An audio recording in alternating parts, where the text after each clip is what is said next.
The Veiltheri Sanctum had been sitting on that dead moon for 500 years, and not a single soul in the galaxy had dared go near it.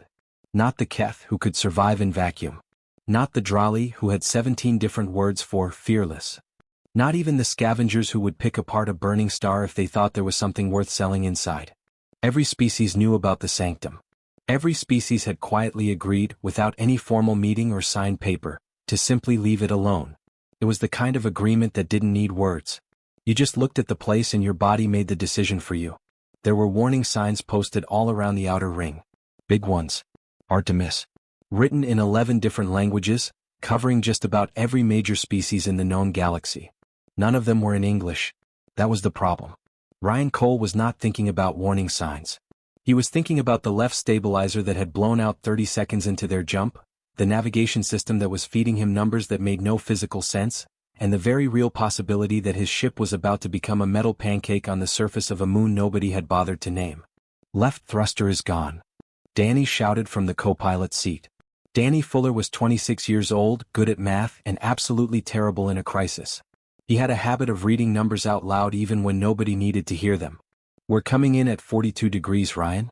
42. That's not good. That's really not good. I know what 42 degrees means, Danny. It means we're going to hit hard. I know. Like really hard. Danny. Yeah. Stop talking. From the back of the ship, boots were already clomping across the floor.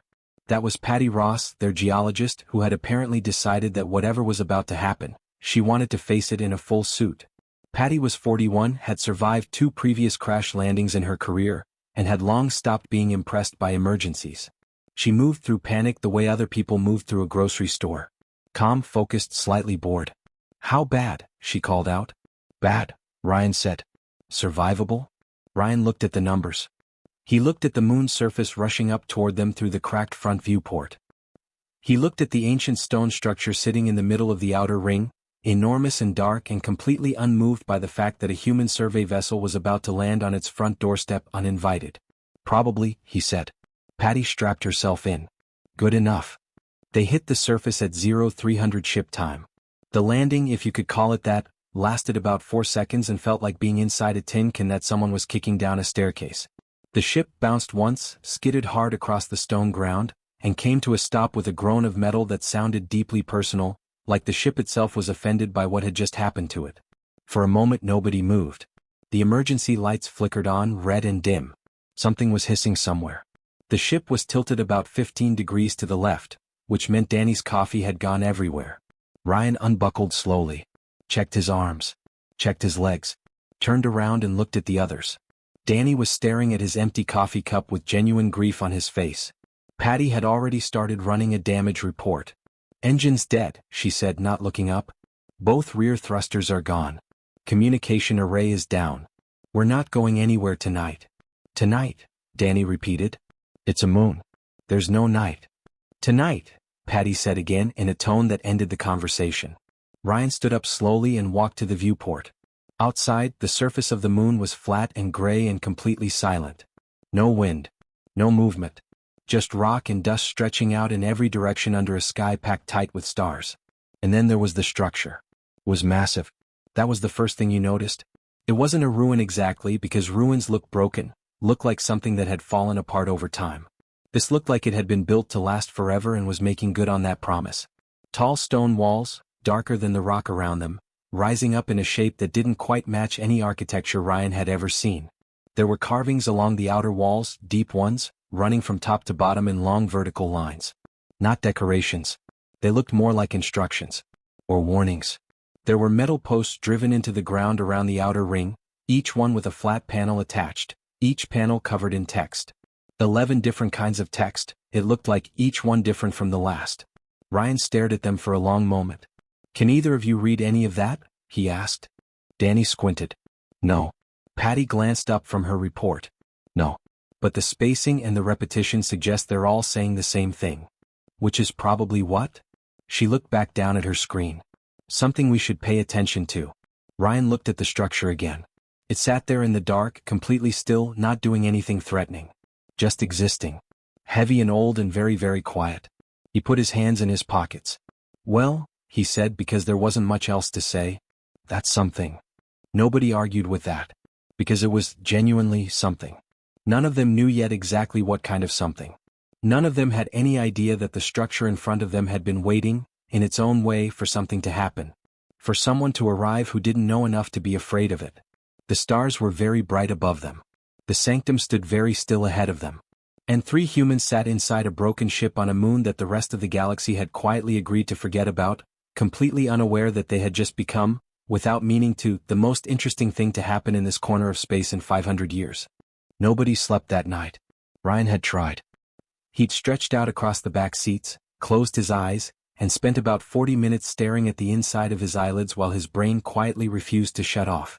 Eventually he gave up, made himself a cup of instant coffee from the emergency kit, and sat by the viewport watching the sanctum sit there in the dark doing absolutely nothing. That was the strange part. It wasn't doing anything. It wasn't making noise. It wasn't glowing or humming or sending out some kind of signal. It was just a building. A very old, very large building sitting on a rock in the middle of space. And yet something about it made the air in the ship feel different. Heavier.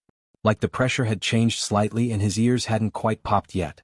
Patty was already up at 0500, eating a protein bar and studying the exterior walls through the long-range camera. She had filled half a notebook with observations. The carvings, the layout, the way certain sections of the outer wall were built from a different stone than the rest. Ryan watched her work and felt that specific kind of calm that comes from being around someone who knows what they're doing. Danny slept until 0700 and woke up asking about breakfast. They suited up and went outside just after 8. The surface of the moon was cold and completely still. Their boots crunched against the gray rock as they crossed the open ground toward the sanctum's outer entrance. Up close the structure was even bigger than it had looked from the ship. The walls rose maybe 60 feet above them, smooth except for those deep vertical carvings that ran all the way from the base to the top. Ryan tilted his head back and looked up and had the sudden strange feeling that the building was looking back. He kept that thought to himself. The entrance was a wide archway, no door, just an opening in the stone. Dark inside. Patty swept it with her light and they could see a long corridor stretching ahead, the floor perfectly flat, the ceiling high enough that you could fit a truck inside with room to spare. Along both walls more carvings. These ones were different though. More detailed. Some of them looked like figures, like shapes that might have been people or something like people, arranged in scenes that told some kind of story Ryan couldn't read. Should we go in? Danny asked. We need to assess the structure, Patty said, already walking through the archway. The ship isn't going anywhere. We might be here for days waiting on a rescue signal. Better to know what we're dealing with. Danny looked at Ryan. Ryan shrugged and followed Patty. Danny followed Ryan, staying close, which was something he did when he was nervous but didn't want to say so out loud. The corridor opened up after about 30 meters into a large central chamber. High ceiling, circular, with a floor that was raised slightly in the middle like a platform. And on that platform there was an altar. A single block of dark stone roughly cut about waist height. Simple. Almost plain compared to everything else in the building. And in the altar there was a sword. Patty saw it first and stopped walking. Ryan nearly bumped into her. He looked past her shoulder and saw what had made her stop. The sword was enormous. Taller than Ryan by a full foot at least, embedded straight down into the stone of the altar like someone had pushed it in there deliberately. The blade was dark, not quite black, a deep color that shifted slightly depending on which angle you looked at it from. The hilt was wrapped in something that wasn't quite metal and wasn't quite leather. And the whole thing was humming. Not loudly.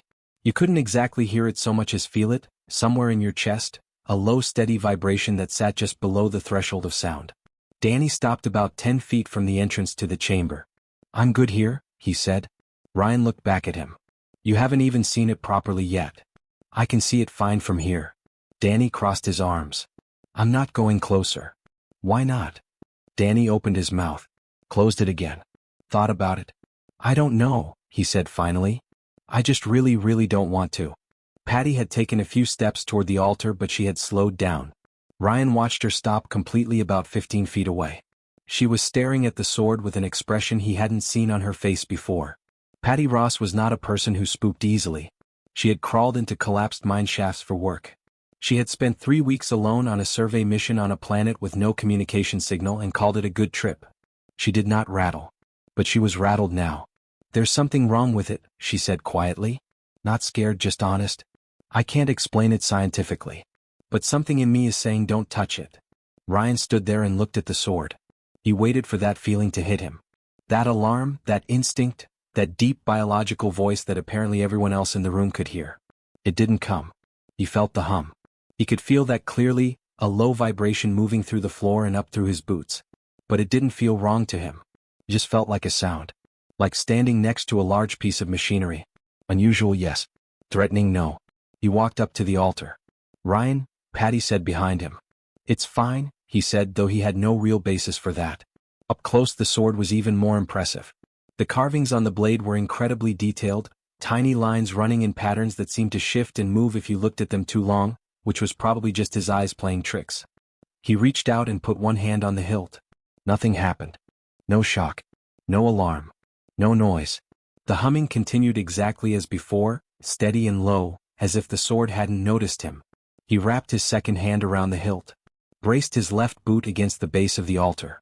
Took a breath and pulled. It didn't resist much.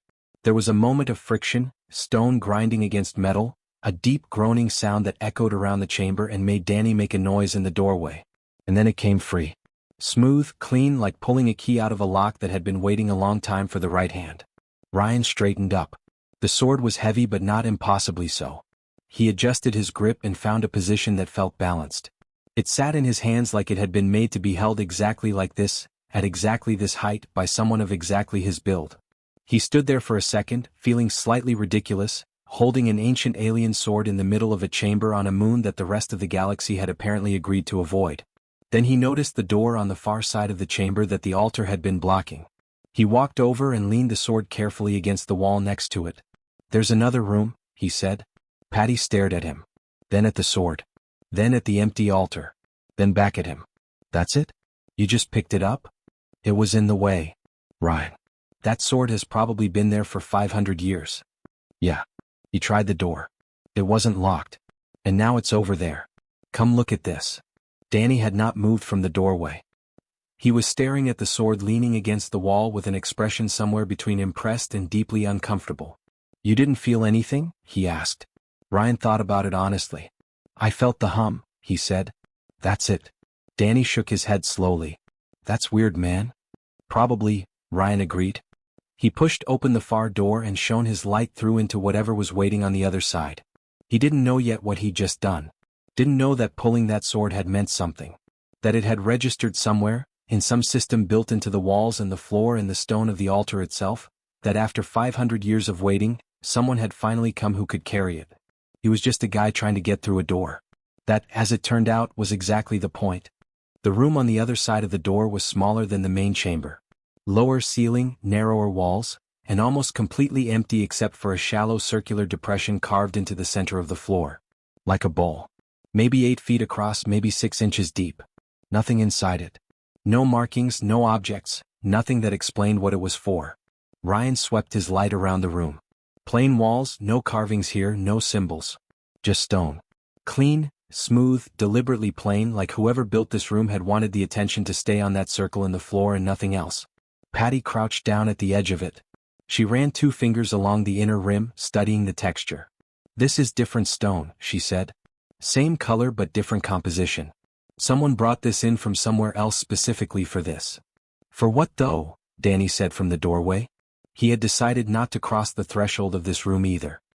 He was leaning against the frame with his arms crossed, being cautious and not particularly embarrassed about it. "No idea," Patty said. Ryan stepped into the center of the depression just to see if anything happened. Nothing did. He stepped back out. They stood there for a moment in the quiet, 3 people on a moon that wasn't theirs in a building that wasn't built for them, looking at a circle in the floor that wasn't telling them anything useful. And then the floor cracked. Not the whole floor. Just the circle.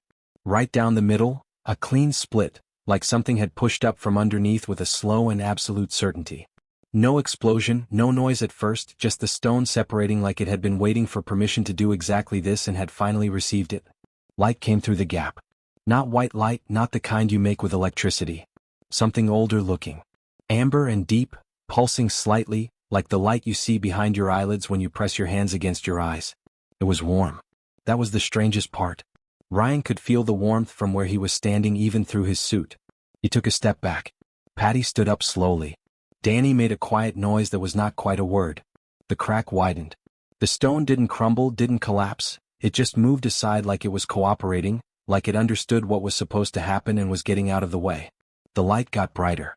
The warmth got stronger. And then something rose out of it. She came up slowly. Not fast, not dramatic, just steady and certain, the way the sun comes up, like it was never a question of whether it was going to happen. Just a question of when. She was tall. That was the first thing Ryan registered and then immediately understood was the wrong thing to focus on. 8 feet, maybe, possibly more. Silver-skinned, and not silver like paint or silver like jewelry, silver the way still water looks silver when the light hits it at the right angle. It moved when she moved, shifted slightly, like her skin was its own light source. Her eyes, when they opened, were extraordinary. Not one color. Multiple, layered, changing, the way the color of a star changes depending on how hot it burns and how far away you are from it. Her armor was ancient. You could see that immediately. It had been beautiful once, that kind of beauty that takes decades of craft to produce, detailed and deliberate and built to last. And it had lasted. But it had also been through something terrible. There were marks on it that weren't decorative. Deep grooves, long scrapes, the kind of damage that tells a story about a very bad day that the person wearing it had somehow survived. She stood fully upright and for 1 second she was completely still. Then she opened her mouth and screamed. It wasn't a scream of pain. It wasn't fear either. It was the scream of someone coming back to a fight, muscle memory kicking in before the mind had fully caught up, the body saying we were in the middle of something and we need to finish it. The sound bounced off every wall in the room beyond and probably carried halfway back to the ship. Dust fell from the ceiling in small rivers. Danny made that noise again, louder this time. She looked around the room with those extraordinary eyes, fast and sharp, scanning every corner, every shadow, every doorway. Looking for whatever she had been fighting when she went down. Looking for the enemy. She found Ryan. He was standing 6 feet away from her, completely still, not because he was being strategic about it but because his legs had made that decision independently. He had both hands raised slightly, palms out, the universal gesture that means I am not a threat, which he was very much hoping translated across species lines. In his right hand, raised with the palm, was a granola bar. Honey oat. He'd pulled it from his vest pocket at some point during the last 30 seconds without fully being aware that he'd done it. His hands had apparently decided that if something alarming was going to happen, they wanted to be holding food. She stared at him. He stared at her. The room was completely silent except for the sound of dust still settling from the ceiling. I don't know if you eat, Ryan said. His voice came out steadier than he expected. But you've been out a long time. Figured I'd offer. She did not move. Those layered star-colored eyes went from his face to the granola bar and back to his face. She was trying to process something.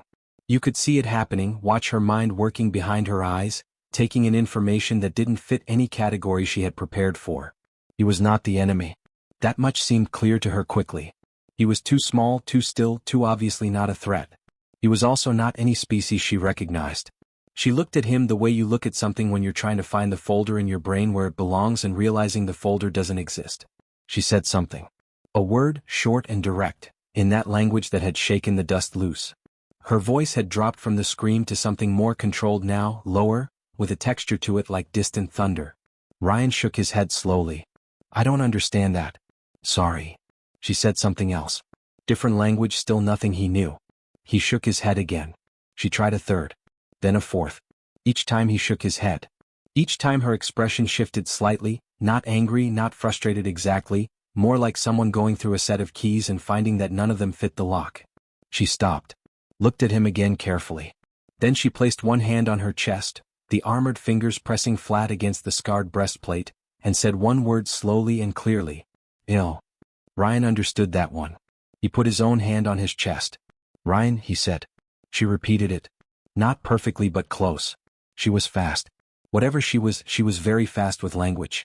He held the granola bar out again, further this time, an actual offer rather than just something he happened to be holding. She took it. Carefully. Held it in those large silver fingers and turned it over, examined it from every angle, pressed it slightly to test the texture, brought it close to her face in whatever sense she was using that corresponded to smell. She spent a full minute with it while Ryan stood there and waited, and Patty stood absolutely still by the wall trying to document everything she was seeing, and Danny remained in the doorway looking like a man seriously reconsidering his career choices. Elle looked up at Ryan with the granola bar still in her hands and said something short and definitive. Ryan didn't know the word. But the tone was clear enough. It was a conclusion. A decision she had reached after examining the evidence. He found out later, once they had enough shared language to have a real conversation, that what she had decided was this. The small soft creature before her, with its strange flat face and its remarkably calm expression, had come to this sacred place and laid a ritual offering at her feet at the moment of her waking. This was significant. The offering was confusing, unlike anything in her 500 years of memory, but the intention behind it read clearly as respectful. She had decided he was an ally.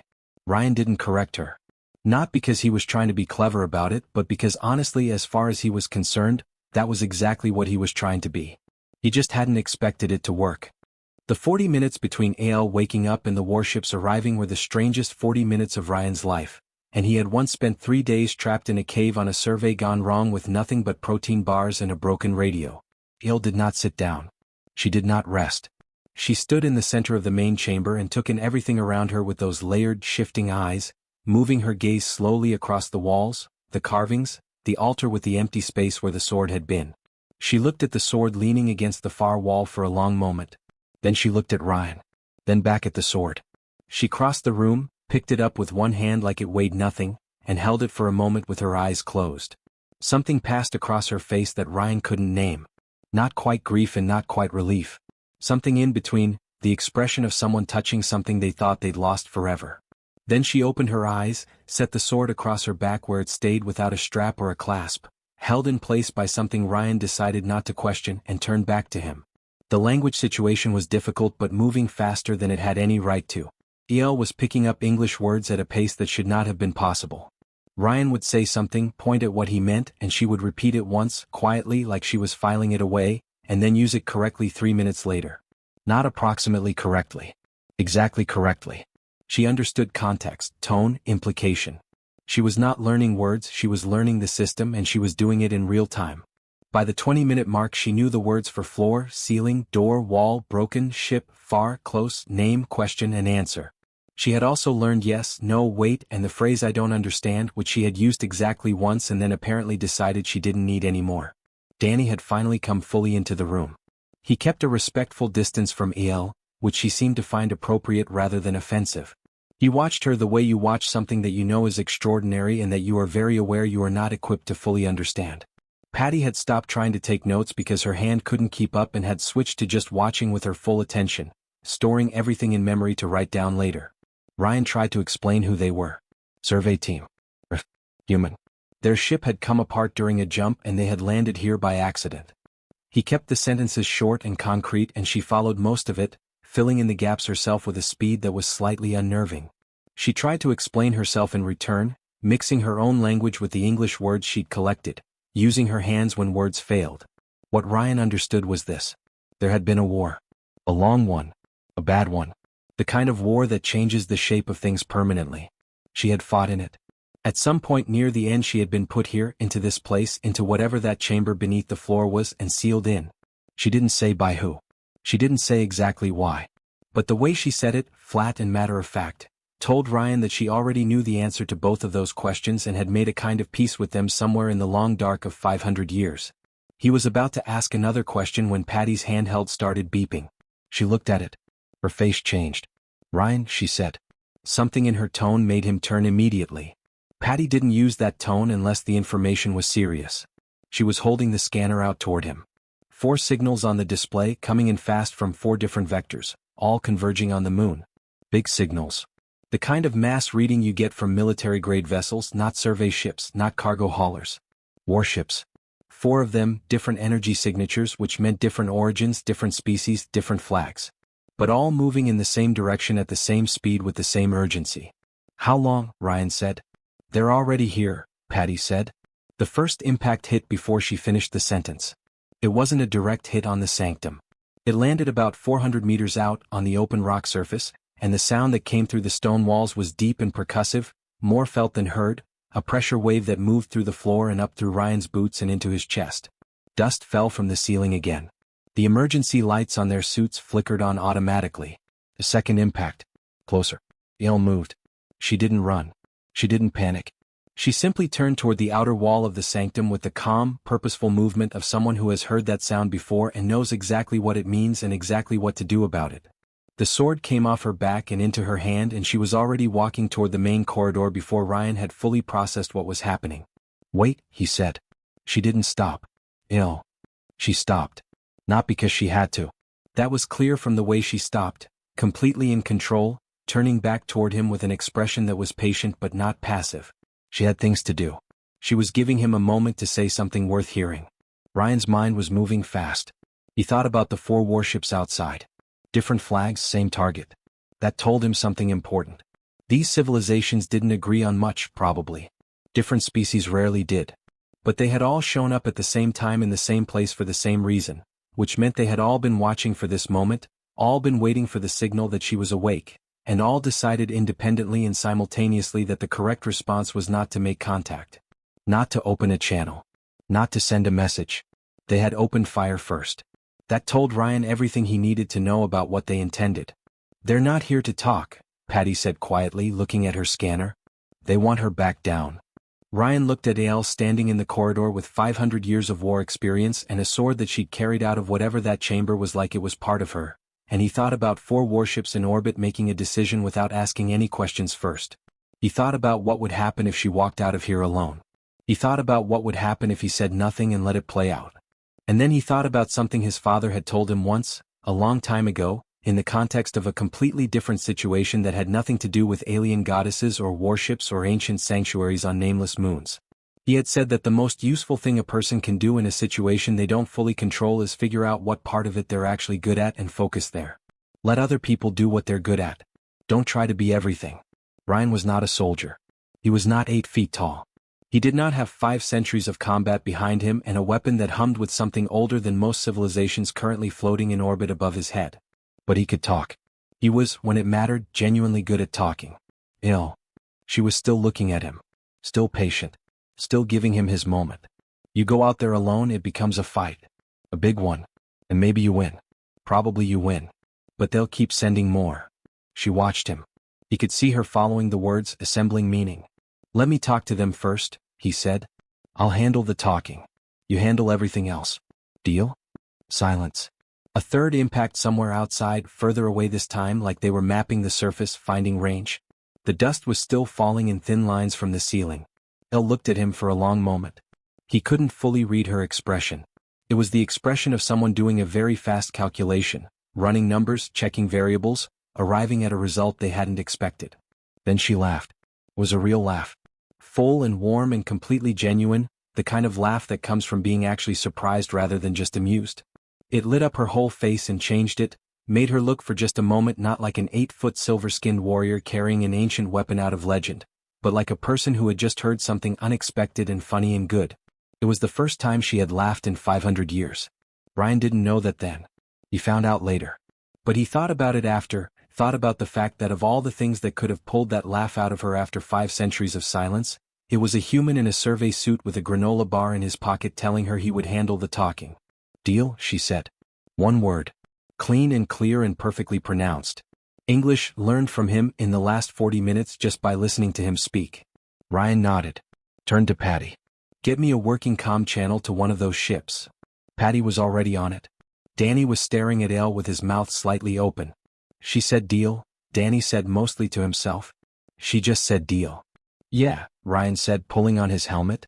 In English. "I noticed. That's insane, man." "Yep." Ryan checked the comm unit. "Also not our biggest problem right now." He walked toward the corridor and the entrance and the 4 warships that had decided, without asking a single question, that they already knew everything they needed to know about this situation. Ryan Cole, survey geologist, 34 years old, decent at his job and currently very far from home, walked out to explain to 4 alien military fleets why they were wrong.